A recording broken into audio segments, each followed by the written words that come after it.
संतुलित आहार, संपूर्ण संतुलित आहार। संतुलित आहार बैलेंस डाइट। संतुलित आहार वह भोजन होता है जिसमें सभी पौष्टिक तत्व व्यक्ति विशेष की शारीरिक भाग, आयु, वजन एवं क्रियाशीलता अवस्था आदि के अनुसार उचित मात्रा तथा अनुपात में उपस्थित होता है, उसे बैलेंस डाइट कहते हैं। संतुलित आहार के घटक। संतुलित आहार के मुख्यतः 6 घटक होते हैं।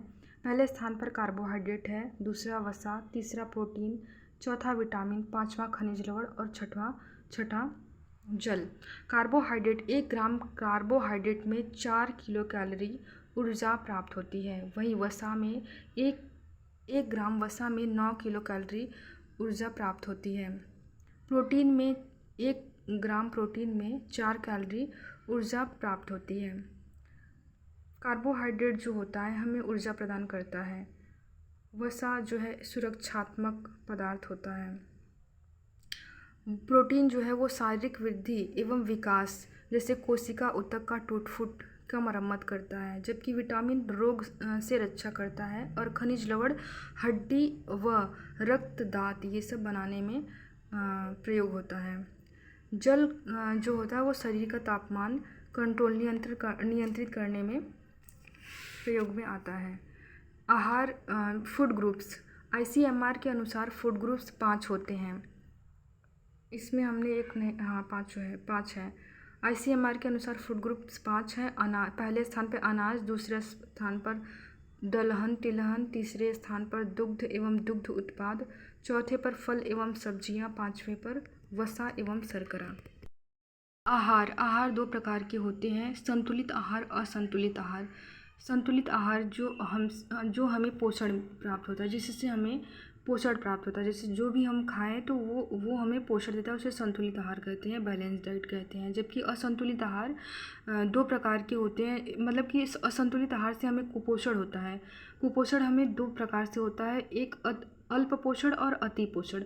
अल्प मतलब हमको भोजन न मिले, जैसे गरीबी में भोजन नहीं मिलता है तो उससे कुपोषण होता है। और अति पोषण जो बहुत ही ज़्यादा अमीर परिवार से होते हैं, वहाँ पर मतलब अधिक भोजन से उनको कुपोषण हो जाता है। अल्प पोषण जैसे कि कार्बोहाइड्रेट, वसा, प्रोटीन, विटामिन, जल की कमी से अल्प पोषण होता है। और अति पोषण मतलब जैसे कि होता है मोटापा, जैसे मोटापा, दिल की बीमारी हो जाती है, किडनी की बीमारी, डायबिटीज़, पाचन तंत्र प्रभावित होता है, उच्च रक्तचाप हो जाता है, हाई ब्लड प्रेशर। आहार संबंधी कुछ नियम। भोजन में अत्यधिक मसाले का सेवन नहीं करना चाहिए। समय सारणी के अनुसार भोजन करना चाहिए। प्रत्येक दिन अलग अलग होना चाहिए। प्रातः उठते ही तथा सोने के 2 घंटे पूर्व भोजन नहीं करना चाहिए। गर्म तथा ताज़ा होना चाहिए भोजन। सब्जी में हरे पत्तेदार सब्जियों की मात्रा अत्यधिक होनी चाहिए। ज़्यादा वसायुक्त नहीं होना चाहिए भोजन, क्योंकि वह पचने में मतलब ज़्यादा समय लगता है। संतुलित आहार को प्रभावित करने वाले कारक जैसे उम्र हो गया, लिंग, शारीरिक गतिविधियाँ, स्वास्थ्य हो गया, मौसम हो गया, जैसे सर्दी में अधिक भूख लगता है और गर्मी में कम भूख लगता है। विशिष्ट शारीरिक अवस्था जैसे गर्भावस्था में हमें भोजन अत्यधिक लेते हैं हम, बैलेंस मतलब कि जो ICMR के अनुसार 5 फूड ग्रुप्स बताए गए थे, उनके अनुसार जो है गर्भावस्था में अत्यधिक भोजन लिया जाता है। धात्री अवस्था में भी अत्यधिक भोजन लिया जाता है, क्योंकि उस समय धात्री अवस्था में अत्यधिक भोजन लिया जाता है। आहार में पोषण बढ़ाने के तरीके। आहार में हम पोषण कैसे बढ़ा सकते हैं, जैसे अंकुरण कर खमीरीकरण, फोर्टिफिकेशन और स्थानापन्न। अंकुरण मतलब होता है जर्मिनेशन, जैसे कि हम चने को भिगो दें 12 से 18 घंटे के लिए भिगो दें। और जर्मिनेशन होता है मतलब कुछ दिनों में रख दें। गर्मी में जर्मिनेशन पहले हो जाता है ठंडी के अपेक्षा पहले जल्दी हो जाता है। खमीरीकरण मतलब फर्मेंटेशन, जैसे कि खमीरीकरण जैसे हम ढोकला बनाते हैं, इडली बनाते हैं तो खमीरीकरण कर उसको बनाते हैं।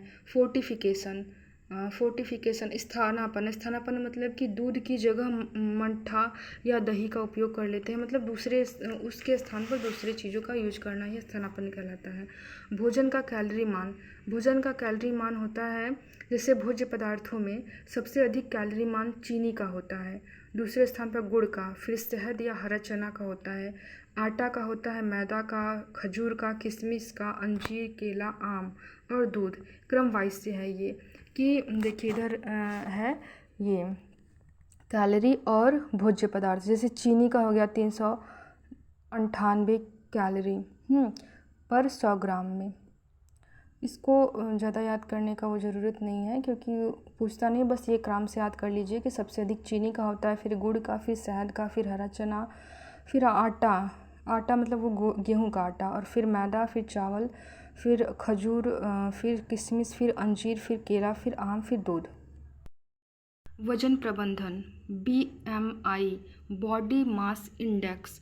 हमारा बॉडी मास इंडेक्स हम कैसे मतलब ज्ञात करेंगे, तो किसी भी व्यक्ति का वजन किलोग्राम में हो और लंबाई मीटर स्क्वायर में हो, तो उसका हम BMI बता सकते हैं, बॉडी मास इंडेक्स।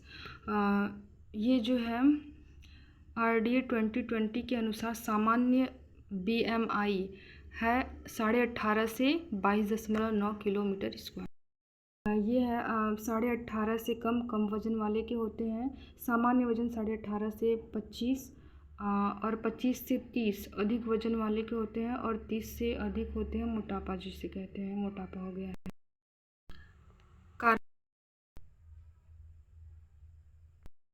देख लेते हैं कार्बोहाइड्रेट को। कार्बोहाइड्रेट ऊर्जा का प्रमुख स्रोत या प्राथमिक स्रोत कार्बोहाइड्रेट होता है। इसका सूत्र होता है CnH2O के सफिक्स में N। स्रोत होता है वनस्पति। अन्य नाम है कार्बोहाइड्रेट का, अन्य नाम क्या है? कार्बोज, श्वेतसार, CHO होता है। कार्बन, हाइड्रोजन और ऑक्सीजन का अनुपात जो होता है 1:2:1 के मतलब अनुपात में होता है। भारतीय आहार में जो है कार्बोहाइड्रेट का प्रतिशत 60 से 70% होता है। कार्बोहाइड्रेट का वर्गीकरण, कार्बोहाइड्रेट को 3 भागों में बांटा गया है, मोनोसेकेराइड, डाइसेकेराइड और पॉलीसेकेराइड। मोनोसेकेराइड में आते हैं ग्लूकोज, फ्रक्टोज और गैलेक्टोज। डाइसेकेराइड में ग्लूकोज प्लस ग्लूकोज, मतलब कि मोनोसेकेराइड जो होता है वो एक सिंगल अणु से मिलकर बना होता है। और डाइसेकेराइड डबल। मोनो का अर्थ ही होता है सिंगल, और डाई का मतलब अर्थ होता है दो। तो ग्लूकोज से मिलकर माल्टोज, ग्लूकोज फ्रक्टोज से मिलकर सुक्रोज और ग्लूकोज गैलेक्टोज से मिलकर लैक्टोज बना है। कार्बोहाइड्रेट का सबसे जटिल संरचना पॉलीसेकेराइड होता है, जिसमें starch, dextrin, pectin, glycogen, cellulose और हेमीसेलुलोज आ जाता है। मोनोसेकेराइड्स जो है कार्बोहाइड्रेट की सबसे सरल इकाई होती है, जल में घुलनशील होती है। ये 3 प्रकार के होते हैं, ग्लूकोज, फ्रक्टोज और गैलेक्टोज। ग्लूकोज के बारे में थोड़ा जान लेते हैं, क्योंकि ये एग्ज़ाम में यहाँ से क्वेश्चन बहुत ही आते हैं। यह शर्करा का सरलतम रूप होता है। सभी शर्कराएँ पाचन के पश्चात ग्लूकोज में परिवर्तित हो जाती हैं। ग्लूकोज का अन्य नाम है blood sugar, current sugar, corn sugar, coin body और डेक्सट्रॉस। मानव रक्त में 80 से 100 mg पर 100 ml मतलब में ग्लूकोज ही रहता है। रक्त में इसकी मात्रा को कंट्रोल करने का कार्य इंसुलिन करता है। रक्त में इसकी मात्रा मतलब ग्लूकोज की मात्रा को कंट्रोल करने का कार्य कौन करता है? इंसुलिन करता है। इंसुलिन जो है अग्न्याशय के बीटा सेल से निकलता है, स्रावित होता है। रक्त में इसकी मात्रा बढ़ने से मधुमेह रोग हो जाता है, डायबिटीज़ हो जाता है। शरीर में इसकी मात्रा अत्यधिक होने पर यह ग्लाइकोजन के रूप में लीवर तथा मांसपेशियों में संग्रहित हो जाता है। मरीजों को तुरंत ऊर्जा देने के लिए उसके रक्त में ग्लूकोज दिया जाता है। फ्रक्टोज जो है इसका अन्य नाम है फल शर्करा या फ्रूट शुगर। दूसरा है लेव्युलोज। फल शर्करा जो है फलों में पाए जाते हैं, पके फलों में पाए जाते हैं, और शहद में भी फ्रक्टोज पाया जाता है। सबसे मीठी शर्करा फ्रक्टोज को माना गया है। आवश्यकता से अधिक ग्लाइकोजन के रूप में मिलता है। गैलेक्टोज प्रकृति में स्वतंत्र रूप में विद्यमान नहीं है। यह गैलेक्टोज जो है प्रकृति में स्वतंत्र रूप में विद्यमान नहीं है। लैक्टोज दुग्ध शर्करा के पाचन में सहायक होता है। लैक्टोज जो होता है दुग्ध शर्करा, मतलब लैक्टोज को दुग्ध शर्करा कहते हैं, जो कि लैक्टोज के पाचन में सहायक होता है। गैलेक्टोज जो है लैक्टोज के पाचन में सहायक होता है। डाइसैकेराइड, डाइसैकेराइड का अन्य नाम है डी शर्करा, डबल शुगर। मोनोसैकेराइड से जटिल होता है, पॉलीसैकेराइड से सरल होता है डाइसैकेराइड। जल में घुलनशील होता है। यह 3 प्रकार का होता है, माल्टोज, सुक्रोज और लैक्टोज। इसका एक ट्रिक बनाए हैं हम, माँ सुन लय। माँ से हो जाएगा माल्टोज, सुन से हो जाएगा सुक्रोज और लय से हो जाएगा लैक्टोज। जैसे माल्टोज जो होता है वो ग्लूकोज से मिलकर बना होता है, सुक्रोज ग्लूकोज फ्रक्टोज से मिलकर बना होता है, लैक्टोज ग्लूकोज गैलेक्टोज से मिलकर बना होता है। माल्टोज, माल्टोज क्या है कि मतलब कि इसका अन्य नाम क्या है, तो जौ शर्करा कहते हैं। जौ शर्करा किस में पाया जाता है, तो शराब में, रोटी में, आलू में जौ शर्करा पाया जाता है। मंड शर्करा जो कि चावल के माड़ में पाया जाता है। स्टार्च के पाचन में भी सहायक होता है। माल्टोज स्टार्च के पाचन में सहायक होता है। सुक्रोज, सुक्रोज का अन्य नाम है गन्ने की शर्करा। सुक्रोज का अन्य नाम है गन्ने की शर्करा, घरेलू शुगर, चुकंदर sugar, cane sugar. Cane sugar, table sugar, ये बहुत बार पूछा गया है। टेबल शुगर किसका अन्य नाम है, सुक्रोज का अन्य नाम है टेबल शुगर। और inverse sugar, inverse sugar. Lactose, lactose का अन्य नाम है दुग्ध शर्करा। दुग्ध शर्करा जो है माता के दूध में अधिक होता है।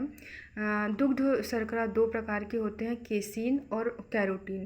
केसीन जो है, केसीन प्रोटीन, केसीन प्रोटीन किस में पाया जाता है, तो ये सफ़ेद दूध में केसीन प्रोटीन पाया जाता है, जबकि कैरोटीन प्रोटीन ये पीली दूध में पाया जाता है। दूध भी 2 प्रकार के, जैसे गाय का दूध देखेंगे तो पीला है रहता है, और भैंस का देखेंगे तो सफ़ेद रहता है। तो सफ़ेद केसीन में पाया जाता है और कैरोटीन पीले दूध में पाया जाता है।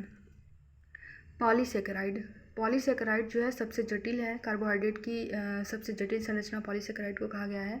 कार्बोहाइड्रेट की सबसे जटिल संरचना है, जल में अघुलनशील तथा मतलब कि मीठा नहीं होता है। मधुमेह मरीजों को यही दिया जाता है। इसके 6 प्रकार होते हैं, starch, dextrin, pectin, glycogen, cellulose, hemicellulose. फिर से पढ़ लेते हैं, starch, dextrin, pectin, glycogen, cellulose, hemicellulose.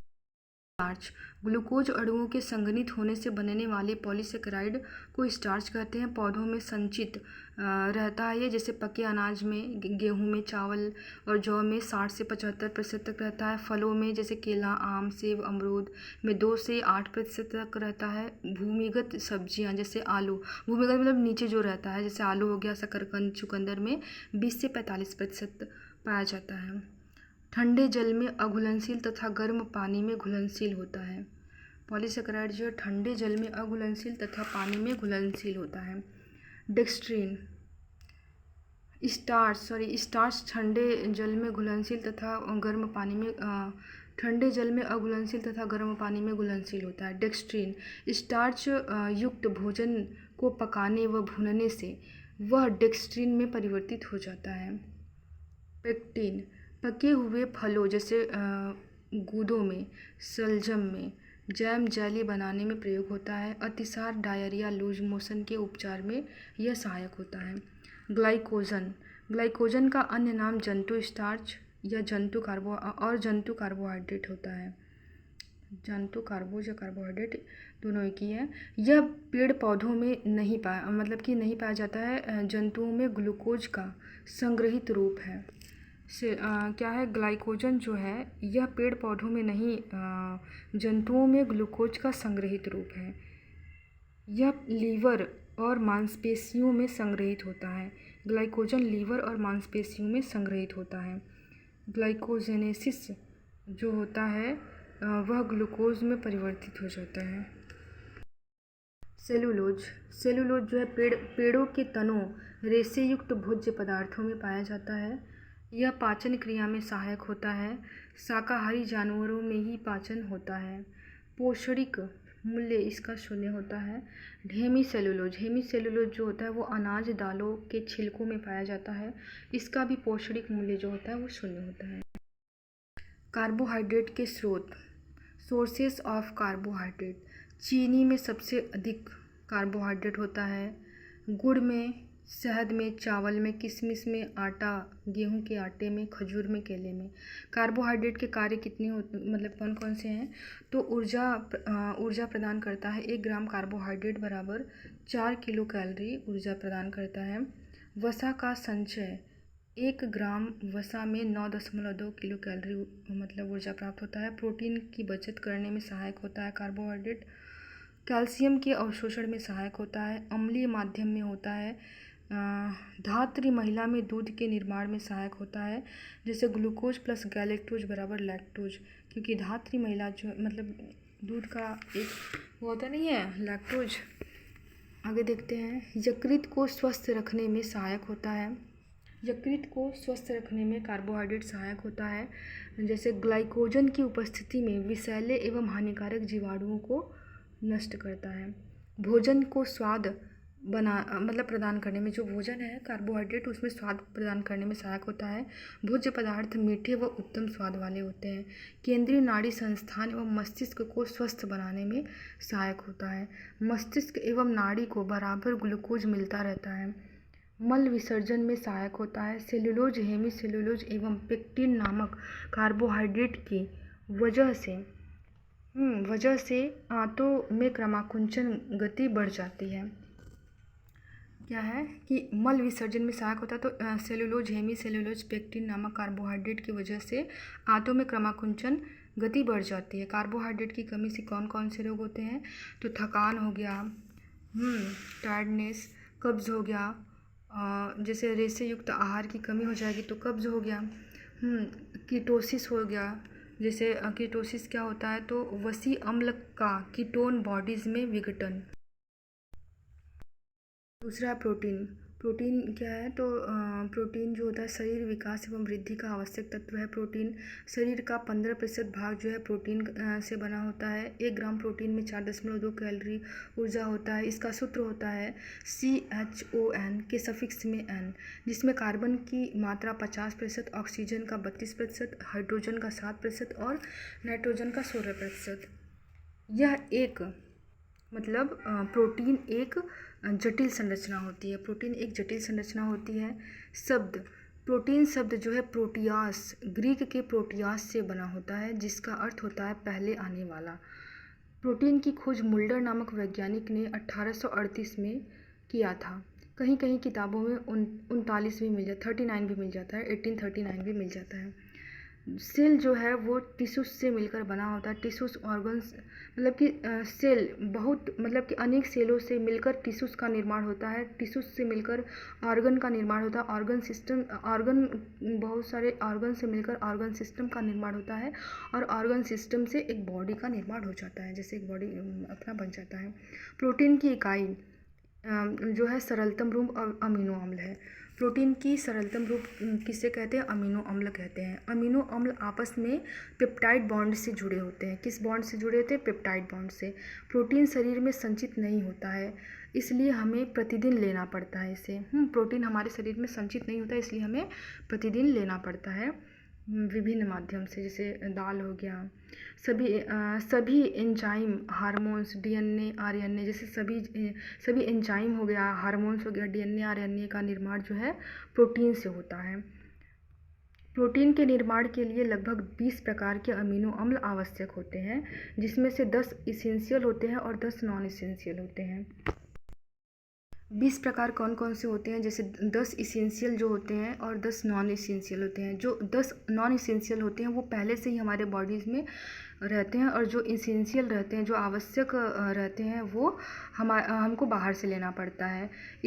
मतलब इसका एक ट्रिक है, आवे लू मिलाव हाथ, और 3 ठो अपने से याद कर लेंगे। जैसे कि आ से हो जाएगा आइसोल्यूसिन। हम आवश्यक अमीनो अम्ल बता दे रहे हैं और जितना भी बचेगा वो अनावश्यक में चला जाएगा। तो 10 आवश्यक अमीनो अम्ल हैं: आइसोल्यूसिन, वेसेवेलिन, लूसेल्यूसिन, मी से मिथियोनिन, ला से लाइसिन, हा से हिस्टाडीन जो कि नवजात शिशु के लिए अत्यधिक उपयोगी होता है, थ से थ्रियोनिन, अर्जिनिन किशोरावस्था में विकास के लिए होता है अर्जिनिन, फिनाइल एलेनिन और ट्रिप्टोफैन जो है वो मांस में पाया जाता है।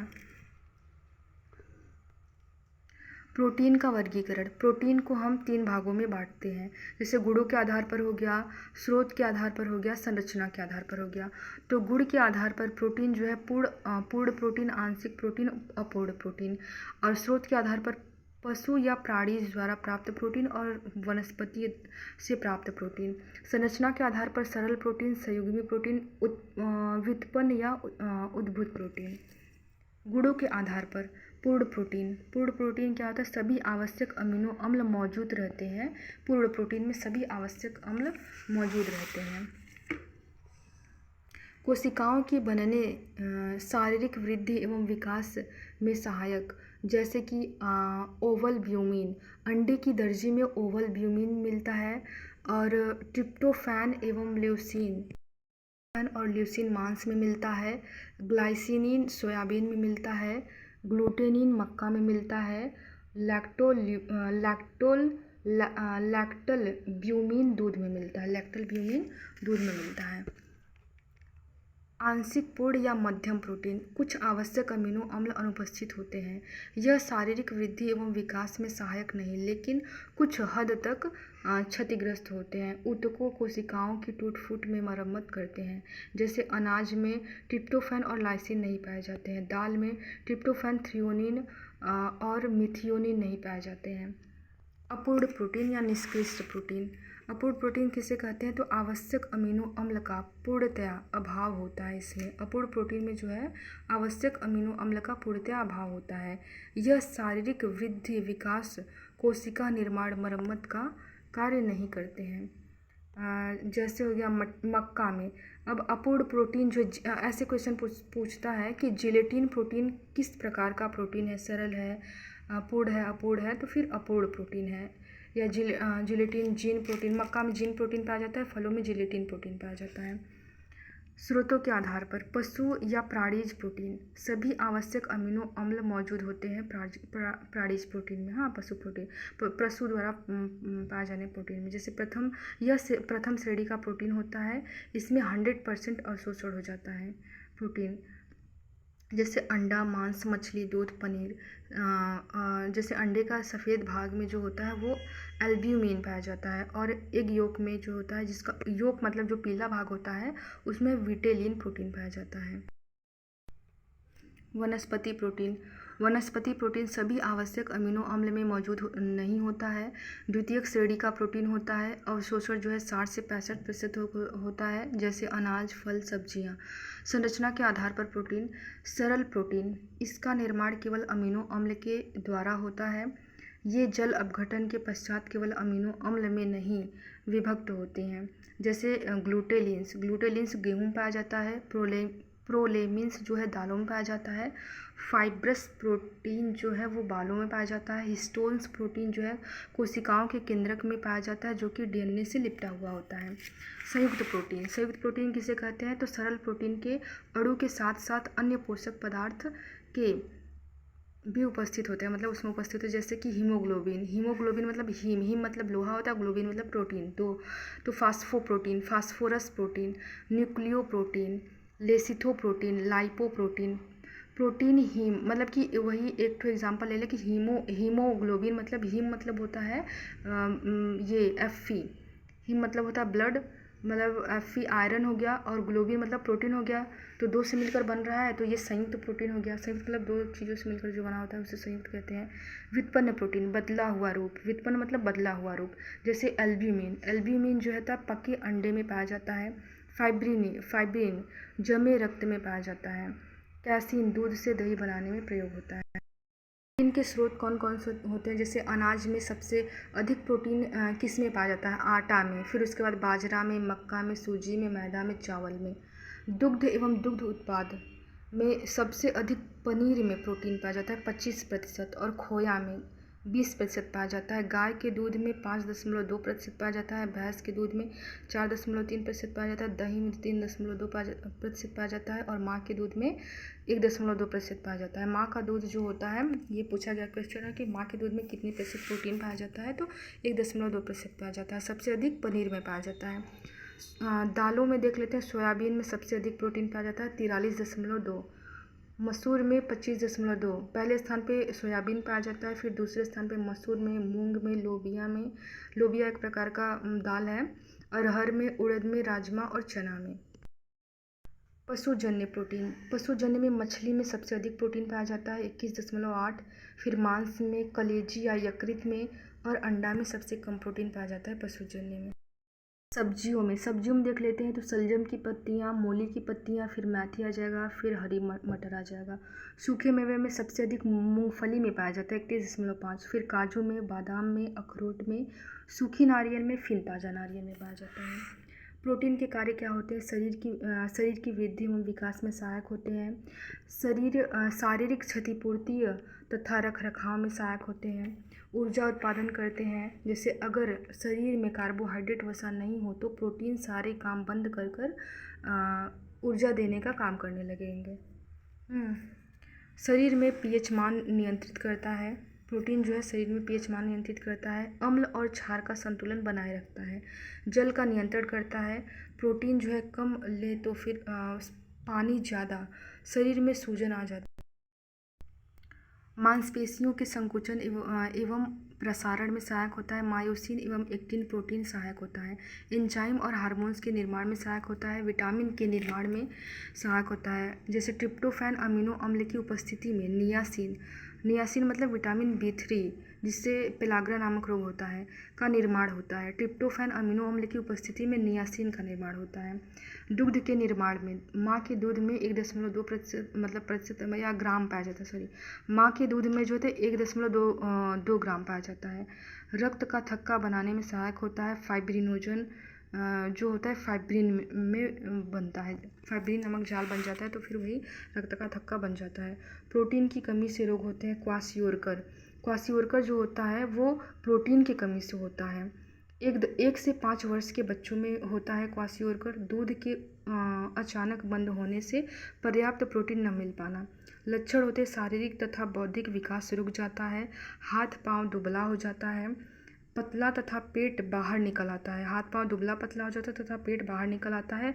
बालों और चेहरों की जो चमक होती है वो समाप्त हो जाती है, मतलब बहुत कम हो जाती है और त्वचा रूखी हो जाती है। मैरास्मस जो है वो प्रोटीन और कार्बोहाइड्रेट की कमी से होता है। जो ये था क्वासियोरकर था वो बस प्रोटीन की कमी से हो रहा था और 1 से 5 वर्ष के बच्चों को हो रहा था। जबकि मैरास्मस जो होता है वो प्रोटीन और कार्बोहाइड्रेट दो, मतलब कि यहाँ पर बात ये है कि कार्बोहाइड्रेट भी यहाँ पर ऐड हुआ है। और 1 वर्ष से कम उम्र के बच्चों में ये मैरास्मस की कमी से कुपोषण होता है। मैरास्मस प्रोटीन की कमी से जो है मैरास्मस ये रोग होता है ना, मैरास्मस तो कमी से रोग होता है तो फिर 1 वर्ष से कम उम्र के बच्चों में होता है। इसे सूखे रोग भी कहते हैं, मतलब कि मैरास्मस को सूखा रोग भी कहा जाता है। लक्षण क्या होता है? मांसपेशियां कमज़ोर, उल्टी, दस्त, पानी की कमी सामान्य से कम होता है, मतलब कि जो उल्टी, दस्त, पानी की कमी हो जाती है वो सामान्य से कम हो जाती है। भोज्य पदार्थों में पाए जाने वाले प्रोटीन, जैसे रक्त में जो होता है वो हीमोग्लोबिन और फाइब्रिनोजन प्रोटीन पाया जाता है। मांस में मायोसिन पाया जाता है। दुग्ध में केसिन और लैक्टो एल्ब्यूमिन पाया जाता है। अंडा में एल्ब्यूमिन, ओवा विटेलिन और ओवा ग्लोबिन पाया जाता है। सोयाबीन में ग्लाइसिनिन, लेग्यूमेलिन पाया जाता है। बाल व नाखून में केराटिन प्रोटीन पाया जाता है। नाखून जो कि जीवित भाग होता है नाखून का, उसमें इलाडिन पाया जाता है, इलाडिन प्रोटीन पाया जाता है। मूंगफली में कौन सा प्रोटीन पाया जाता है? तो इलाडिन इसमें भी पाया जाता है। मक्का में जीन प्रोटीन और ग्लूटेन प्रोटीन पाया जाता है। कच्चे अंडे में क्षारी एविडिन प्रोटीन पाया जाता है। थैंक यू दोस्तों।